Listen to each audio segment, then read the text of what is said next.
This is certainly going to be one of the most confusing casts that I have done this year so far. It is time for a best of 5 series of StarCraft 2 from the Team Liquid map contest map tournament. Now this time around, we are indeed on new maps, but these are not 1 versus 1 maps. These are maps made for 2 versus 2 instead. Apparently Wardi, the legend that he is, he hosted a map contest tournament. And in game number 1 of this series, we find ourselves on Yellow Jacket. Now, I don't know if this is the top left. It looks like... no, bottom left-hand corner. It looks like... spawning right here in the bottom left. Playing with the teal, the blue. I think this is blue. Protoss species. We have none other than Goblin. And his opponent playing in Cyan. We're looking at YouTube Man's main comment center. Now, YouTube Man could be anyone, really. it's uThermal. It's uThermal. He makes videos too, apparently. I don't know. Their opponents, though, spawning right here with the orange Terran pieces. We're looking at none other than ByuN's main command center. And right next to him, playing right here with the red SCVs, we have none other than Maru. Now, I have never seen this map before. I don't generally watch or play a lot of 2 versus 2 either. So I've got a feeling that this is going to be a little bit messy. I figured, though, it would be a lot of fun because ByuN and Maru are ridiculously good at playing macro games, and Goblin and YouTube Man, Goblin and uThermal, can be a little bit cheesy. They can be a little bit aggressive for sure. So naturally, you would imagine that ByuN and Maru are the favorites going into a series like this, but I don't think you really want to, you don't really want to count Goblin and uThermal out. Yes, in individual 1 versus 1, I don't think Goblin or uThermal would have a good time against Maru or ByuN. Maybe good for content, but other than that, it would be a very difficult series. The thing is, right, and I've played a little bit of 2v2 in the past with StarCraft 2 pro gamers over voice chat and all that. The thing about StarCraft 2 pro gamers is that they're very good at playing 1v1s.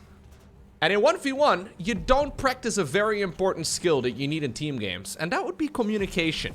Communicating what your strategy is actually really difficult. Giving your ally the heads up of what your game plan is not as straightforward as you would imagine. Usually I found that in playing team games, the aggressive strategies are a little bit better. And I kind of figured that Goblin and uThermal would be playing something a little bit cheesy, but so far it's nothing all too weird. We do have ourselves a Stargate opener here from Protoss, so Goblin has gone for the expansion here. Phoenixes in particular are really good in team games. So I would imagine we're going to see some of that. In the meantime, ByuN and Maru are just playing good old Marines. Not too surprising here, but I think it would make more sense for the players in the bottom left to play something that is a little bit more team focused. Whereas the guys in the top right are probably going to play mostly their 1 versus 1 strategies. Now, Yellow Jacket, by the way, it is supposed to be... I don't really know exactly how the map tournament ended, but I know there are some new maps that are being cooked up for 2 versus 2. In case you're unfamiliar, in 2v2. Wow. ByuN just killed the Reaper. Nice micro, Mark. Sick. That's what happens when you make YouTube videos, guys. You get worse at the game. Anyways, once upon a time, he was like the best micro Terran in Europe. What happened? Okay, no time to trash talk uThermal. It is interesting. So the map pool in 2v2, it's been basically the same for a really long time, right? For 2v2, 3v3, and 4v4, we have seen some additions over the years, but in general, I do think the map pool is long overdue for a nice little refresh, and apparently that is currently in the making. Otherwise, we wouldn't be having a tournament like this. So it is kind of nice to see a bit of love for that team mode and for that game mode as well. Oh my god, there's a giant. Very low pixelated, like very low quality bee-looking thing right here. I guess it's a Yellow Jacket. It's a Yellow Jacket! I see. Alright, anyways, ByuN and Maru are ready to go for an attack here. There are a lot of Hellions set up for uThermal for some reason. I guess they're decent against the Marines, and if you can use the Phoenixes to lift up the Cyclones, life might be okay. This is a very scary Terran army, though. They don't really have any upgrades. So no Stimpak or anything along those lines at all. We do have a Raven on the back of this here from Maru. I think it's about time we go into the Stimpak research here. uThermal has decided to just go full, I guess, Cyclone Hellion? As he's now cooking up the Infernal Pre-Igniter upgrade. Whereas for Goblin, he is basically just playing Mass Phoenix straight into what seems to be Colossus. Disruptors, technically also an option, but Disruptors can deal friendly fire. So, a little bit ambitious. Probably, yeah, a little bit better to not go ahead and play anything like that. I mean, blowing up your allied units is fun. Again, good for the content, but probably not the best way to do it. Okay, so, 1-1 right here, coming up for Mr. ByuN. We see the same thing as well for Maru. Actually, ByuN only going for a singular upgrade. We should probably see another engineering bay here momentarily. Phoenixes do swoop in. Even with missile turrets down, of course, you can still expect at least a couple of losses. That's exactly why those Cyclones are set up here. In the meantime, up north, it looks like quite a few SCVs have been roasted over here too by those Blue Flame Hellions. uThermal feeling a little bit adventurous out on the map.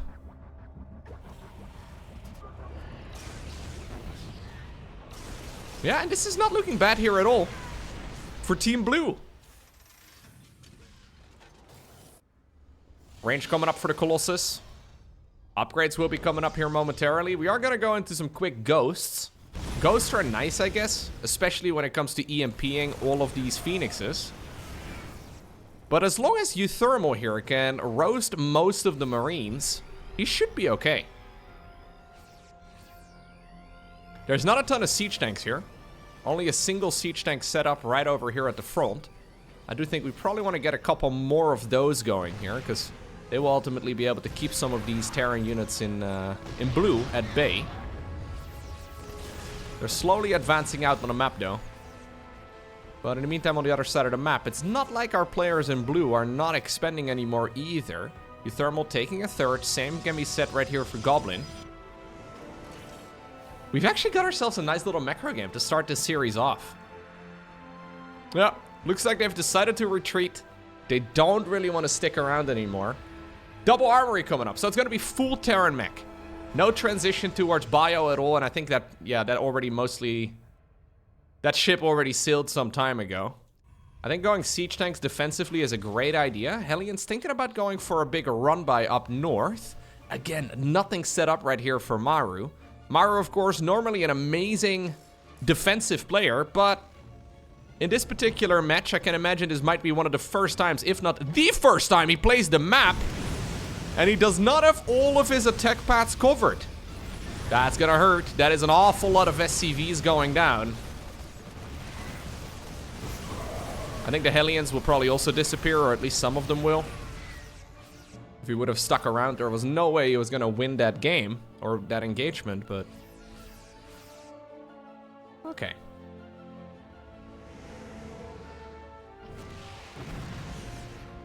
Goblin throwing around right here once again, trying to see if he can get some work done. Lifting up whatever he can catch. A Marauder here, a Medevac there. 4 Phoenixes have gone down so far, but that is very acceptable. Resources lost, certainly in favor of the team in blue. Then again, though, ByuN and Maru, they have been building up a very substantial amount of just straight-up stuff. I can imagine their macro, their spending, their building is all going to be a little bit better. And ultimately, this is going to be a very strong army here from the Terran players.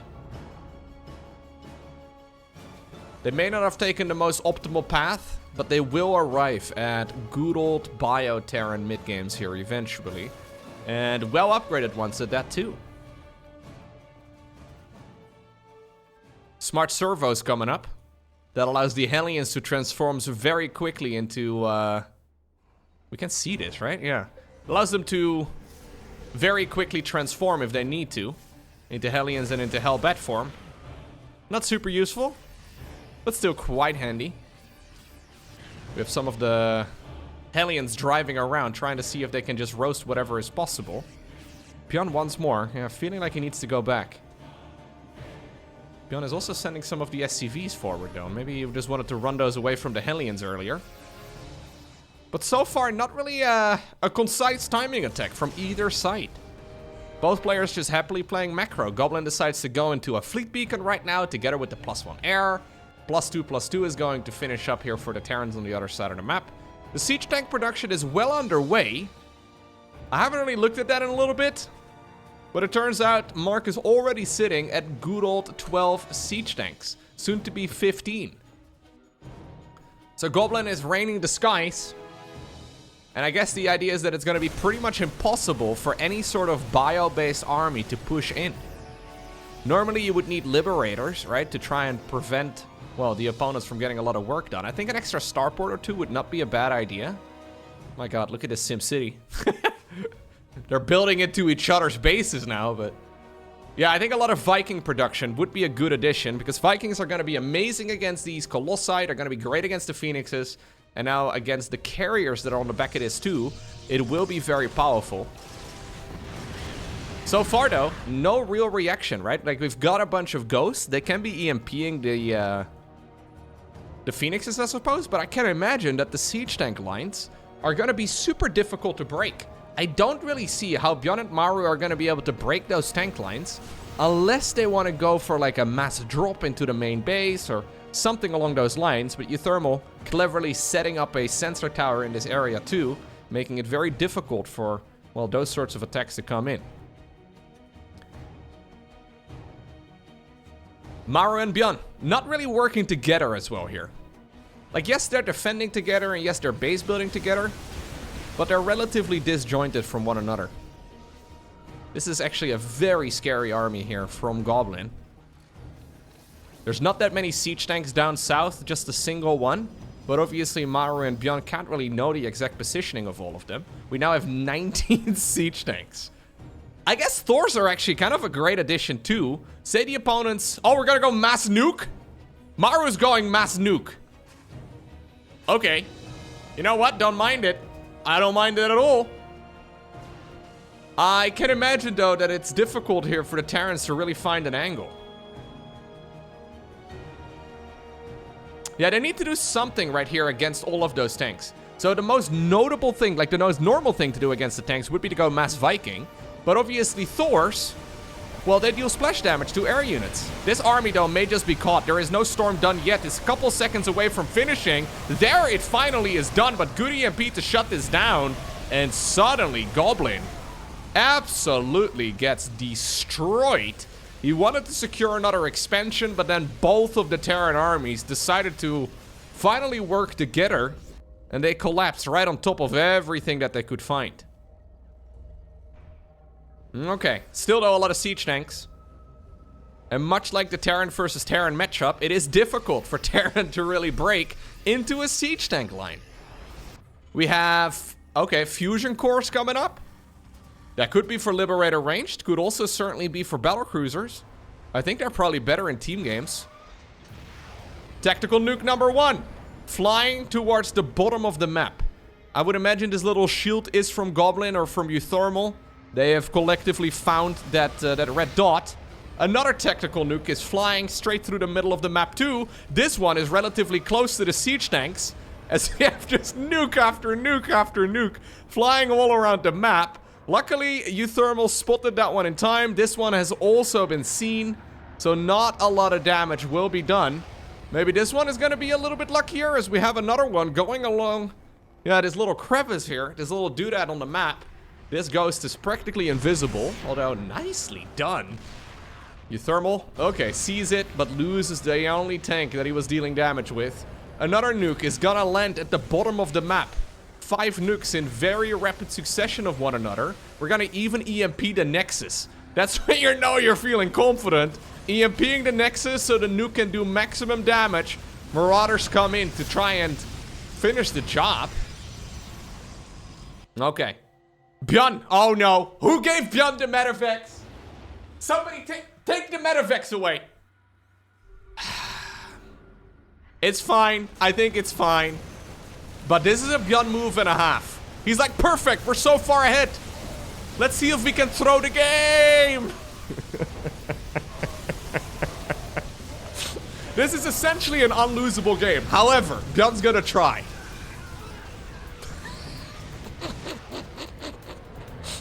I can imagine. So ByuN and Maru are good friends.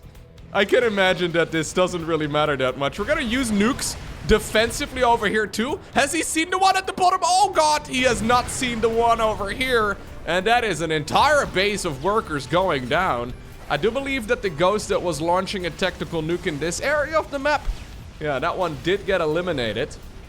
Still a lot of nukes though on the production tab. Would have been nice if ByuN had, like, say, an additional 50 supply or so. But I can imagine if Maru and ByuN weren't good friends. This is a moment where, yeah, Maru could start trash talking his ally a little bit. Is there enough for the Terrans to break through this massive ball of Protoss and Terran mech? They were very far ahead, but ByuN's supply has absolutely dwindled. That sensor tower, by the way, that I highlighted earlier really came in clutch. It allowed them to recall back into the main base and get into position. This is not an army that's fightable, though, with just the Protoss units. Luckily, uThermal here has a very good army. He's gonna start working on some of these command centers here that Maru has been building. Okay, apparently I missed the tactical nuke this time around, but we do have another one trying to cross this little distance here on Yellow Jacket. Okay, one siege tank was already low in HP, and it apparently got shut down. My god, what a game to start this best of 5. Jeez Louise.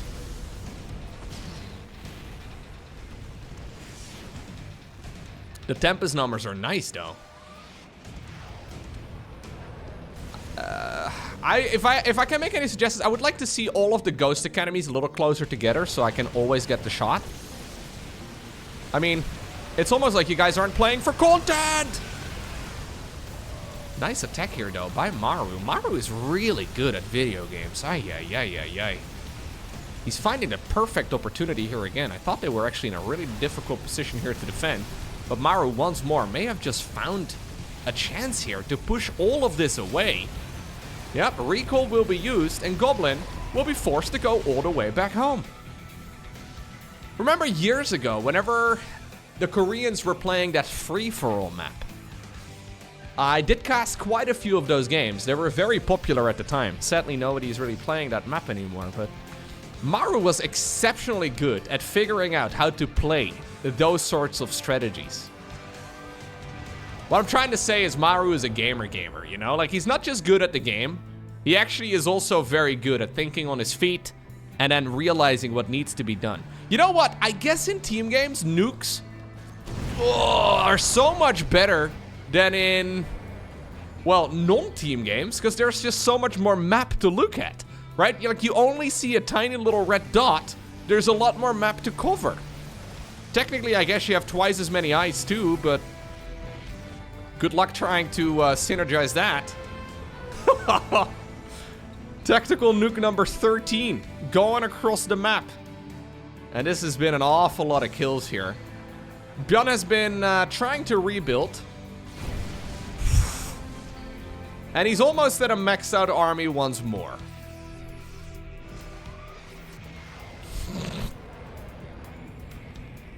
He's just fishing, man. This ghost already has 15 probe kills.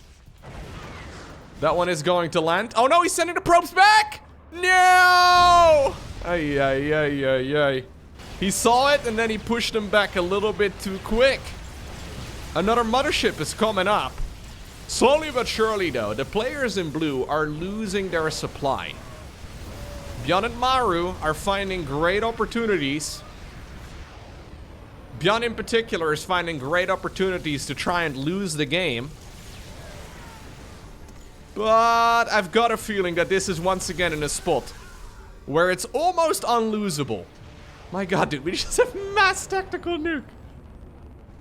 16 tactical nukes here so far. Is there enough for Goblin and YouTube Man to hold this one here in the end? The nukes just keep launching. And it's actually very difficult for this super slow-moving army to really find an opportunity. The ghosts are everywhere. And here is the flank coming in clutch as well. The nuke got cancelled. And that now is opening the front door for the rest of this Terran army to come in.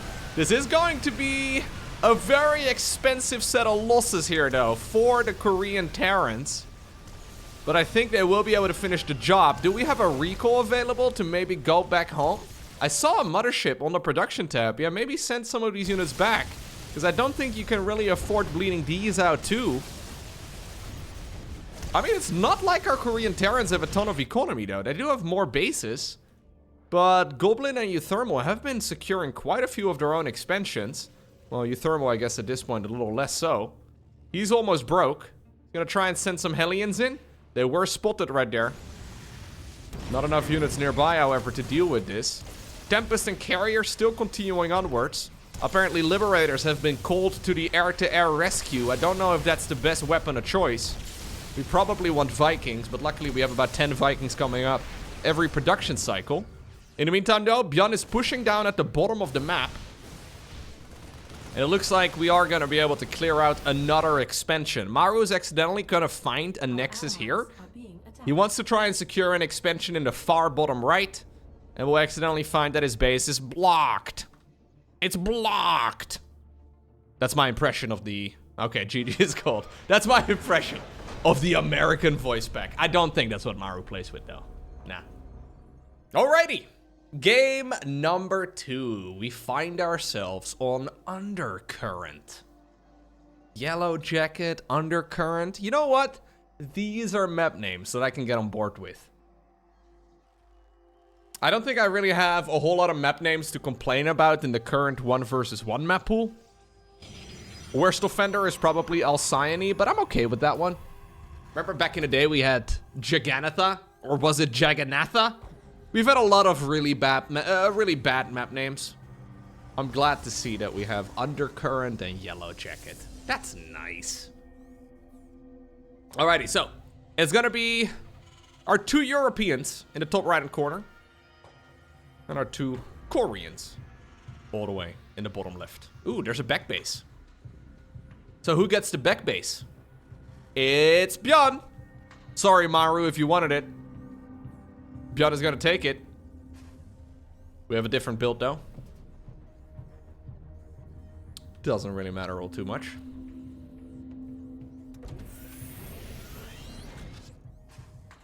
Maybe most people don't care about map names. But I will say, as a commentator, it is nice when there is a certain way to pronounce a map name. Alkyone? Alcyone? Alcyone? Mwah. I care. I care. So the way map names are thought of is by the map makers. I don't think there's a... It's kind of like coming up with the title of a book, you know? Like, some books just have really good titles. The thing is, with books, usually there's editors involved, right? And the editors will try and give you some hints as to what would sell well. I don't think we have any editors for... At least not when it comes to map names. For the map makers. They just sort of come up with their own, titles. And, well, sometimes it works, and sometimes it doesn't. Back in the early days of StarCraft, all of the maps were designed by Blizzard. But then, it was very quickly decided, nice catch right here by uThermal, that the maps that Blizzard made weren't necessarily all that great. So the way that this used to work in the early days of StarCraft 2, Blizzard would have somebody from their team, and obviously they're located in Irvine in California, right? Very expensive part of the country, very expensive engineers, I'm sure. Somebody from the team would have to be sitting there and making maps. And then I realized one day, everybody's complaining about our maps. What about we do a prize pool for like X amount of dollars, and we just have the community make maps instead, and we make this a nice little tournament. Not only do we get better maps, but it will also be quite a bit cheaper, I'm sure. And that's basically what's been ongoing ever since. So... all of the maps that we have seen over like the last, well, forever really, a very long time now, the maps have been made by the community members, and there's still tournaments going on, and there are still prize pools.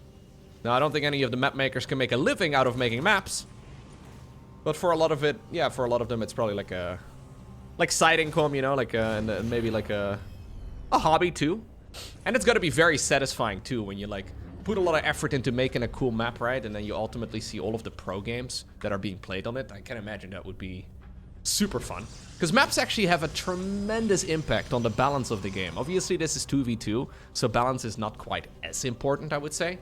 But yeah, I do think maps have a tremendous impact on the balance of the game. Goblin, by the way, going triple Stargate Phoenix. So he liked the Phoenixes in the previous game so much, we are, I think, skipping Colossi play altogether. He's just going only Phoenixes now.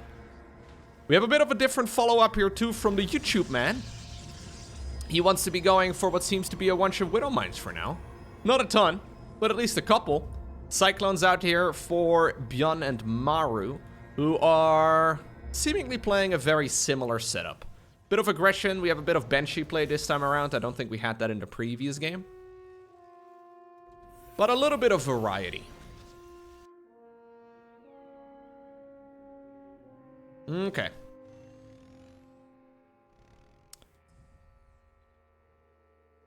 Yeah, it is a very specific skill, though. Like, we really have been spoiled with maps in StarCraft 2 in general. Like, when you think about it, it sounds kind of easy to come up with a map. But then when you actually try, and I have done this myself, it's very hard. It's a very specific skill set. Because you have to think about so much. Like, you have to have a deep understanding of the game, too. Because if you make a map that would be great for Terran versus Protoss, that's nice and all, but if it's terrible for TVZ and for PvT, it doesn't really make a whole lot of sense. The mirror matchups generally are a little bit less important. But, I mean, the pro gamers will find their ways. But it is very tricky to actually create a map that is balanced. The main problem, obviously, when you try to make a perfectly balanced map is that sometimes it can become a little bit boring. Ooh, we have the big sea monster back. So sometimes the maps do seem very similar to one another. Scans are nice here. Yeah, we have scans available. We can scan our own bases, but when you have 2 Terrans, there's plenty of orbitals. Oh, actually, no, this is not the Terran. Hold up. No, this is the YouTube man over here. That was the players in red doing a little bit of harassment. There are some Widow memes set up right here by uThermal, ready to intercept any units that might come in this direction. Luckily, though, for Maru, he already built a Raven, so he should be okay.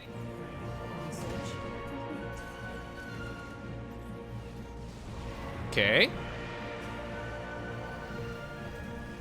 All of this has been cleaned up. It looks like we've got another nice little macro game on our hands. Is it just me, or am I crazy? But most of the time, whenever I've seen 2v2, it is hyper aggressive. Usually players just cheese and cheese and cheese. That's my main experience with 2v2, but also actually from casting some 2v2s in the past. I've casted a couple dozen of them. Usually it's hyper aggressive, but ooh, nice little attack right here by uThermal too. We saw loads of SCVs going down right there by those Phoenixes. The Phoenix numbers, by the way, already insane. 15 Phoenixes now. Anion Pulse Crystals coming up. We have +1 air weapons researching. Triple Phoenix production still going in hard. It does mean, though, that in the actual main engagements, it'll be uThermal who has to clean up essentially every single ground unit. Right? Because you can never really make enough Phoenixes to kill Marines. And I guess when you're going up against 2 Terran players, there's going to be lots of Marines. Okay. Ooh, that Widow Mine. Nice and juicy. I think what ByuN and Maru should do is chill a little while. Maybe try and see if they can relax and try and see if they can hit a big number of Marines. Critical mass is, well, very important here against those Phoenixes. Carriers on the back of this right now too, though. So we're now going triple carrier rather than Phoenix. This is the Skytle's dream. Economy here is already looking really strong for uThermal too. This is his 4th base right now. Oh, no, sorry, this is his 3rd base. I was gonna say, that'd be crazy. No, he's just macroing up right now and getting more mechanical units going. Goblin now, though, going for a 4th Nexus. And he is just playing mass Skytles. I guess the only transition you really have to make is into Psionic Storm at some point. ByuN and Maru playing the macro game. No early game plans here whatsoever. Maybe a bit of a Banshee. Maybe a bit of a Widow Mine drop. Something like that, but nothing all too crazy. Phoenix is trying to see if they can kill a command center. It's an ambitious plan, but it should be okay. We have a Marine drop. This is definitely ByuN. I didn't even have to look at it. ByuN coming in clutch. The man had 2 medevacs, so, you know. To a man with a hammer, everything's a nail. To ByuN with Marines, every medevac is a drop. Okay, I gotta work on that one. But he has to be sending them out, right? He's like, yeah, there's about 50 Phoenixes out on the map. Perfect opportunity to go for a medevac drop. And you know what? Credit where credit is due. He's finding a lot of value. Killed a Stargate there as well. Fleet Beacon apparently went down. Nicely done right here.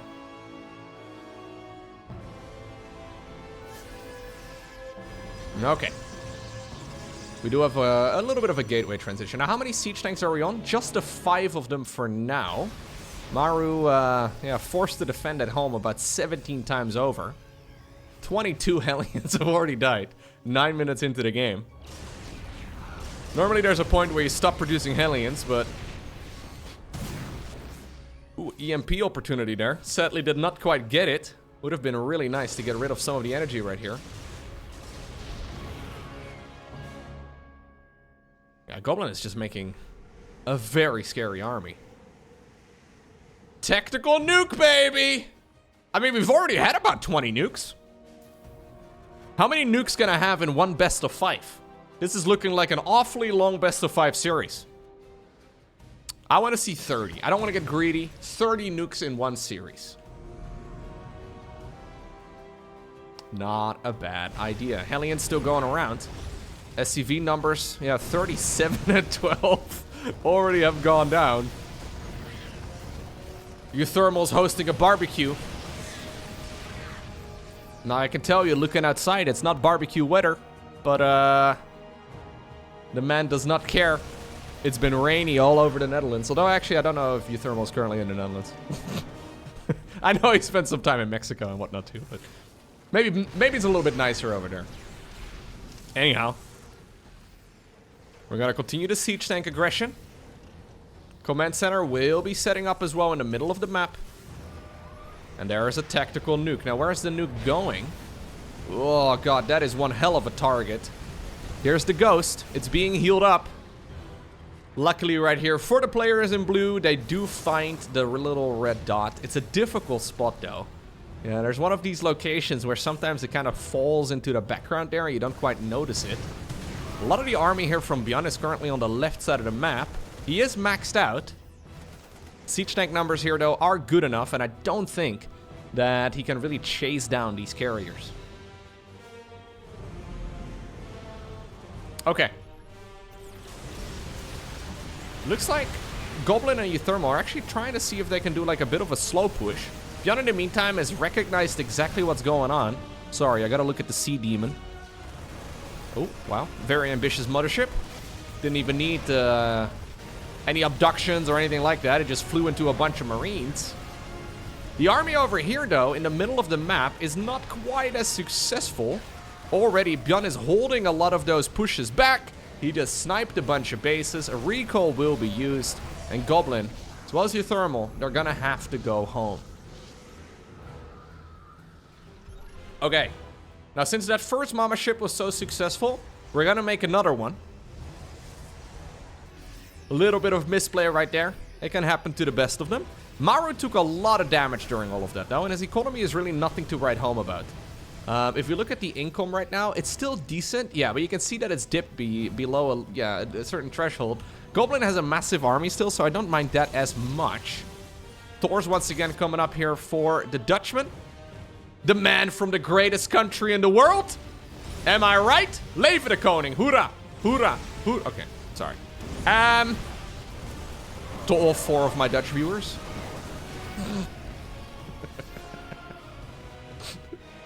I hope you appreciated that. Yeah, perfect. Oh, God. All right. Well, that reminded me of the mothership earlier. That was expensive. But if you look at it from a more positive side, yeah, that means more carrier production. More carrier production. Always nice.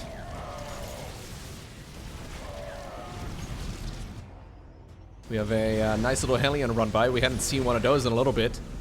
Goblin in the meantime, though. Goblin up as many of those resources as possible.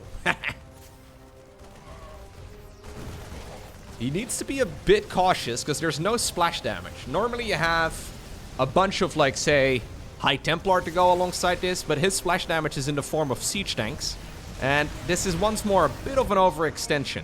Luckily, the mothership here came in clutch. At the very least, she saved the day there. Okay, here come ByuN and Maru again, though. These are very competitive games. uThermal and Goblin, I think, do have the better army, but they need to work together and they need to be all in one big ball.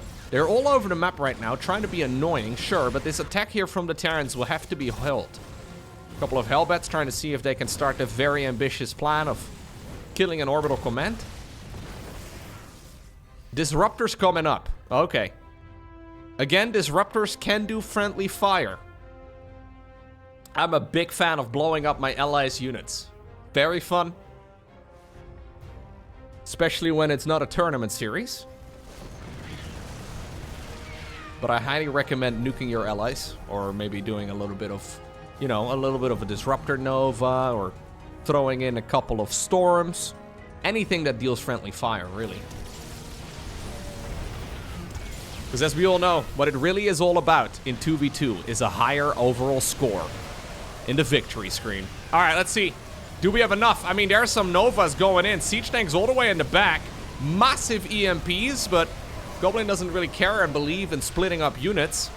He could have probably negated a lot of that damage, but he just sort of stood there and tanked it, and it worked out just fine. GG gets gold. All right, ByuN and Maru, they have to tap out. Next up, we find ourselves on Rohana. Rohana? Isn't that the big racist grandma from the Legacy of the Void campaign? Is that how you write it? I thought it was double N. Let me see. StarCraft 2. Rohana. Nope, that's how it's spelled. Remember Rohana's famous quote about interacting with those Terrans with their orifices? And she says the word orifices in the most disgusting way possible. Easily one of my favorite lines in the entire campaign. Yeah. Humans are disgusting. Especially Terrans. Ugh. With an orifice. Ugh. Gross. Alright, so now she apparently has a map named after her. Fair enough. So, it's going to be our Korean players in the far bottom right of the map. Our Europeans in the top left. We have a little bit of scouting going around. I like how visually distinct all of these maps are. Back in the day, every map kind of looked the same. These days, especially for like the 1v1 map pool, all of the 9 maps have a very different color tone. Like it's very underrated, but none of the maps really have a similar tile set or look the same. I really do think that's actually quite important, because the vast majority of people that like to watch StarCraft casually watch StarCraft, right? Which is, yeah, a very normal thing to do. Not everybody is as hardcore into this game as me. I think it's nice to have just maybe a little bit of a memory, right? Like you see like a map that has a certain tone, and you're like, oh yeah, that's Alcyone. You see a very golden map, and you're like, oh yeah, that's the big macro map, right? Golden Aura. Not a bad idea. Now, this replay pack, by the way, from the Team Liquid map contest, it has about a gajillion replays included. I just kind of picked this best of 5 series between these 4 players because I figured that'd be fun. But if you would like to see more, feel free to let me know. If you are enjoying this series, do make sure you hit the like button. That way, maybe I'll cast some more. I will say that it's very chaotic to cast 2v2. But so far, I think I'm catching most of the action. Yeah, I think I can catch most of it. Maru, where are we going? Guys! I just realized that Maru's playing Protoss. I've been following a scouting worker around for 2.5 minutes or so. I only just now realized. Did I mention that this was chaotic already? Maru has switched. We're no longer doing Terran, apparently. We're doing Protoss now. Okay, so this is Protoss... Okay, Protoss Terran versus... Perfect. Now that we're all on the same page, myself included. I was looking at the map layout. I was talking about map design. I was mentioning that you should smash like and subscribe, right? Like that sort of thing. Interestingly enough, by the way, on YouTube over the last 30 days or so, there has been an increase of about 500,000 views in like a month. For some reason, there's more folks watching, like, not bad for a dead game. Seems like the numbers are going up after, 14 years of competition, apparently. Pretty amazing. Thank you guys for watching. Glad you still enjoy putting up with my shenanigans. Okay, so it's a proxy Dark Shrine here from Maru. We have a couple of adepts sneaking into the main base. Maru, by the way, is known as a very good Protoss. For a little while on the Korean server last year, the highest ranked Protoss player on the server was like number 3 in Grandmaster League, and it was Maru. So Maru held simultaneously the position of highest ranked Terran on their server, but then also highest ranked Protoss. Oh, that's a little bit awkward over here. Look at that. He got picked up in the middle of a jump, and apparently that means you don't get lifted. I figured you would lift higher, but okay. Apparently that's as high as the jetpack's allowed. How much detection do we have here? So once more, we're gonna see what seems to be mass Stargate here from Goblin. Fair enough. He's gonna go quadruple Stargate this time around. So we had double Stargate, game number 1, triple Stargate, game number 2, and now we're gonna go 4 Stargate. Proxy Nexus coming up here too from Maru. So what are we gonna do with the DTs? Like, we have 2 of them now. I would be very surprised if they deal any damage. It only works if the opponents aren't really playing cleanly. Now, obviously, again, the build orders are not set in stone, but uThermal should have at least a scan or 2 available. He's once more, by the way, roasting some on the other side of the map, getting a good bit of damage in. Here's the Dark Templar. Not all heroes wear capes, but this bad boy does. Quick reaction speed here by the Dutchman. Another one is going to try and run into the natural, and it looks like neither of them have detection. No Oracle. No Raven. We have a scan. Obviously, we take care of our own Dark Templar first, right? That's just 2v2 in a nutshell. If you're both under attack, you and your ally, always deal with your own stuff first. Triple Oracle coming up. The Revelation ability is missed here. We have a Photon Cannon too inside of the main base's mineral line. So you know what? These Dark Templar actually put in quite a bit of work. Still though, it's a big commitment by Maru. He's gonna go Shadow Stride. Okay then. That's the Dark Templar Blink ability.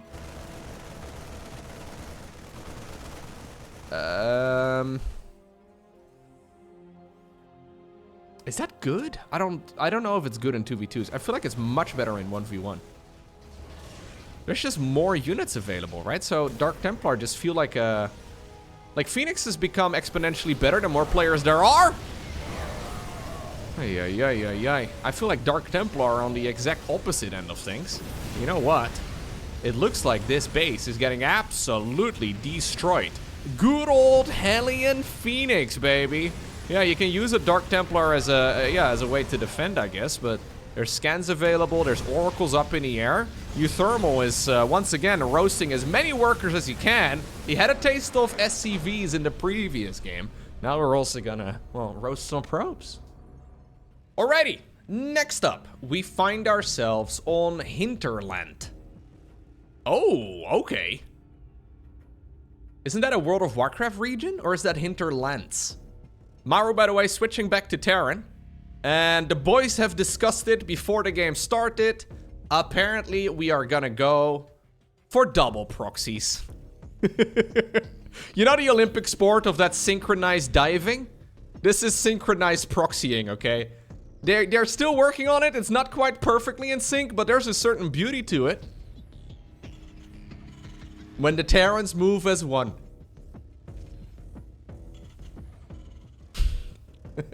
Synchronized cheesing.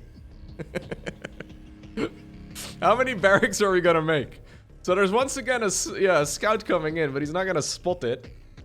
He will see, though, that there's nothing on the other side of the map. What's going on here, by the way? What does that say? Something bar. Alright, I guess we have some surfboards or something? I don't know. Anyways, what exactly is happening in the meantime right here on the other players' base? So we just have a relatively normal macro focus start. The bases are now being scouted though, and Goblin will be communicating here that there is nothing. We're just going mass proxy. Is that the plan? So you guys went back to the drawing board. You came up with the perfect strategy. This is what it is?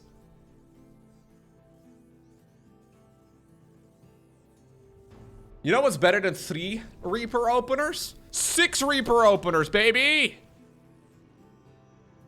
Now, Reapers are gonna be quite questionable against, like, say, I don't know, Stalkers? Really, any sort of early game unit right here from uThermal? Yeah, he can just make a bunch of Reapers of his own. Hey, there's a little bit of Korean on here. No idea what it says. Something about surfboards, I'm sure. I like that Zealot here. The Zealot is just here to tank. It's gonna die. So maybe for the Zealot it's not so nice, but it does buy quite a bit of time. Interesting proxy. Okay. Reaper's going to the base. This needs to deal damage, by the way.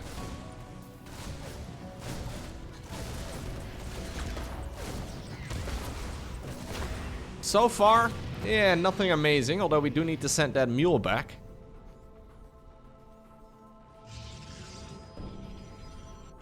Okay, so eventually there will be a command center here. Instead, for ByuN, we have double gas and a factory. Starport coming up again for Goblin. I don't think you can do much here, can you? Maybe they can kill the Nexus? Yeah, with 6 Reapers, you can apparently out-DPS a building Nexus.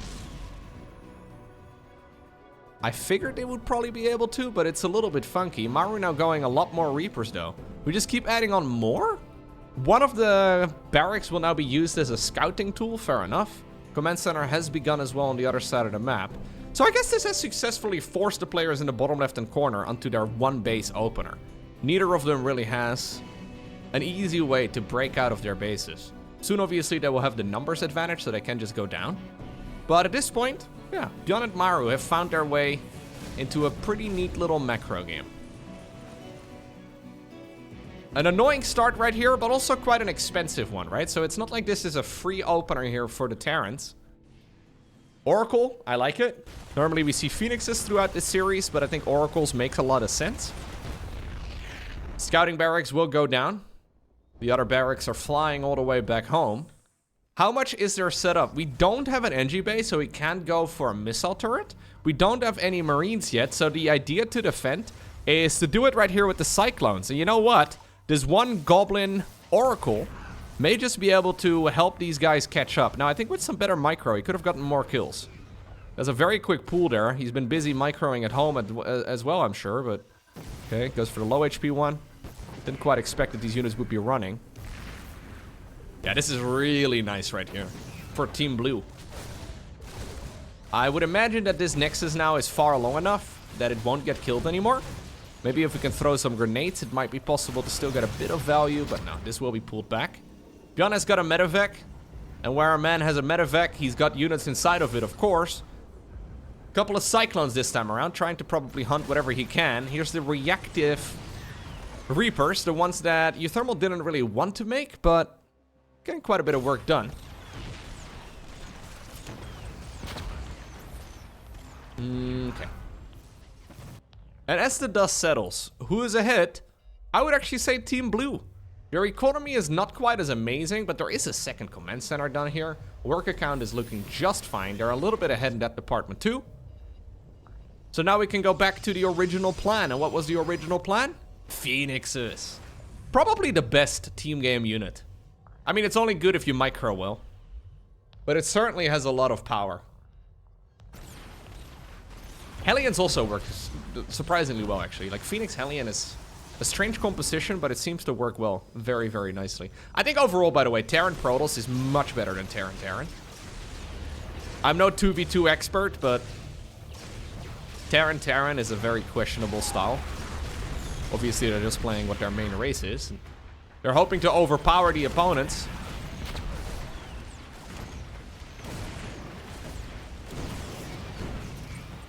I've very often, by the way, had the question like, hey, why is 2v2, 3v3, 4v4 not the default game mode for StarCraft 2? The simple answer is that there have not really been a lot of tournaments. Like, the pro gamers are down to play. It's just that there's not that many tournaments.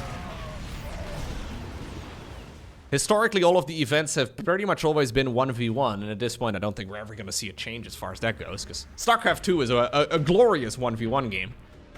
But it's more or less just tradition, I guess, from... well, StarCraft 2, StarCraft 1, but also Warcraft 3. Those games were just competitively played in 1v1. It's just kind of the way that all the tournaments were set up. It's also a bit easier and I guess cheaper too to run events where you're running a 1v1 rather than a 2v2. As far as like, you know, sending people across the world goes and the amount of computers that you need and, you know, just general infrastructure. Hotel rooms, the whole shebang. So I guess 1v1 has always just been a little bit easier, but it's not that the pro gamers are against playing 2s or 3s or 4s. Kind of like that about Stormgate, right? That they're trying to make 3v3. One of their core game modes. I think that's pretty cool. But anyways, here we go. Team Blue has got themselves a nice combination of units. There's no blink on those Stalkers, but there is Stimpack as well as combat shields on those Marines. Stalkers are mostly just here to tank a little bit of damage. I find it very surprising that they push with just these leftover Stalkers from earlier, I guess. The Phoenix numbers, though, are still growing. I would imagine we're going to, yeah, go for another expansion here momentarily.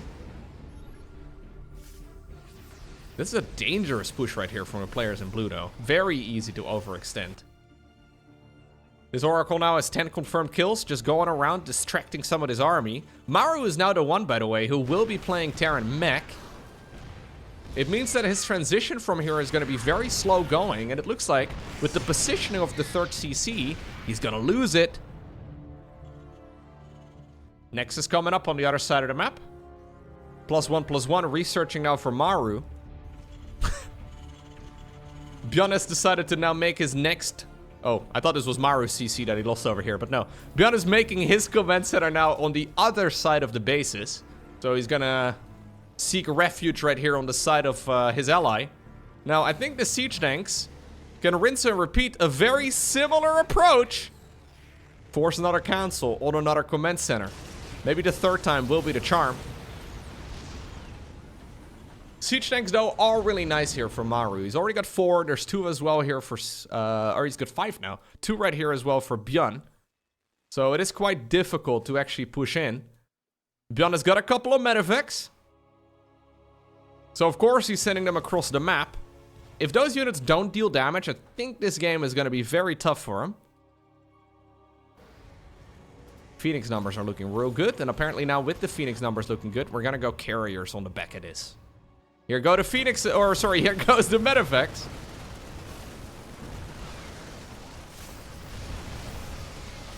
Yeah, he's gonna have to go all the way home. The problem is with attacks like this, it's a one-way trip.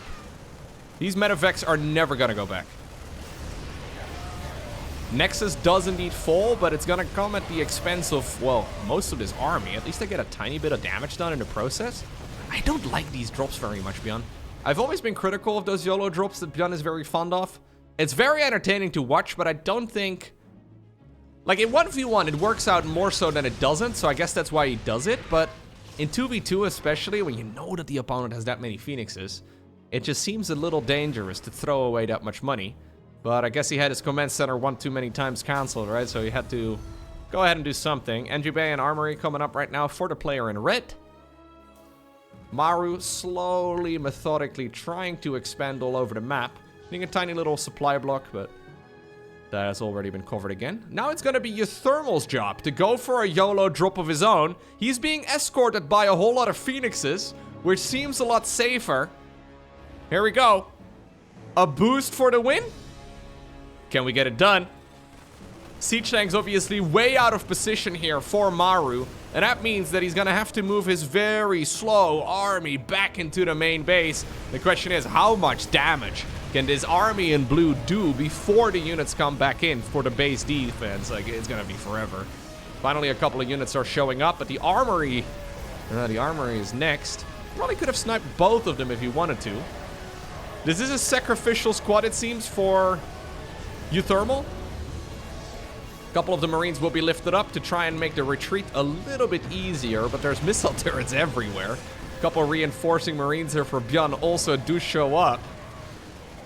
They will accidentally find this new base, though, which is kind of nice.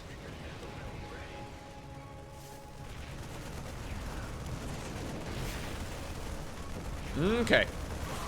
That's a lot of workers going down. And so far, throughout this game, we've just had a lot of kills in general. Now it's up to Maru to try and see if he can get something done. How many carriers are there? 4 of them. There's only 1 Thor. No, 3 Thors now. Okay. The high impact mode has been activated, so they are quite good against carriers. You cannot lift up Thors with Phoenixes, by the way. So here we go. We can lift up siege tanks, make it a bit easier for those Marines to maybe get close to the Thors. That's exactly what is going on right now. Lovely liftoff right here with the leftover Phoenixes. And there it is. GG gets called by Maru. ByuN also decides to leave the game.